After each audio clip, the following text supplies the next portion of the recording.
प्रत्येकाचं आयुष्यामध्ये स्वप्न असतं, आपलं स्वतःचं चांगलं टुमदार घर असावं, मुलाबाळांचं चांगलं शिक्षण व्हावं, संसार चांगला त्या ठिकाणी मार्गी लागावा, आणि तेच स्वप्न पूर्ण करण्याच्या करता तिसऱ्यांदा देशाच्या पंतप्रधान पदाची जबाबदारी मोदी साहेबांनी स्वीकारल्यानंतर संपूर्ण देशामध्ये 2 कोटी घरकुलं देण्याचा कार्यक्रम त्यांनी हातात घेतलाय।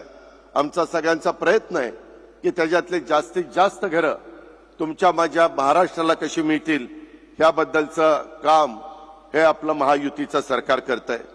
आज नवीन घरात तुम्ही ज्यावेळेस बांधलं जाईल, घर चांगलं बांधून घ्या।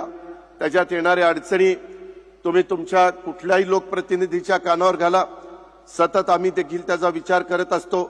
आज देखील जिल्ह्यातल्या वेगवेगळ्या भागातल्या आमच्या वेगवेगळ्या घटकाला इथं आपण मंजुरी पत्र देण्याचं काम केलेलं आहे, आणि पंतप्रधान महोदयांचं विकसित राष्ट्राचं स्वप्न आणि प्रत्येकाला घर मिळालं पाहिजे हे त्यांचे जे काही स्वप्न आहे ते आपल्याला सगळ्यांना प्रत्यक्षामध्ये आणायचंय, त्याकरता आपण सगळेजण प्रयत्नशील आहोत।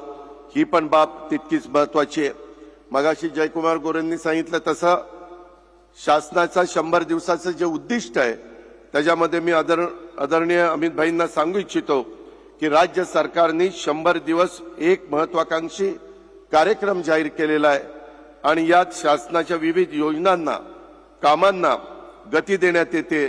ग्रामविकास व पंचायत राज विभागाच्या माध्यमातून घरकुलांना मंजुरी, हप्ता वितरण, घरकुले पूर्ण करणं आणि भूमिहीन लाभार्थ्यांना जागा उपलब्ध करणं यासारखी देखील कामं आपण प्राधान्याने त्या ठिकाणी करतोय।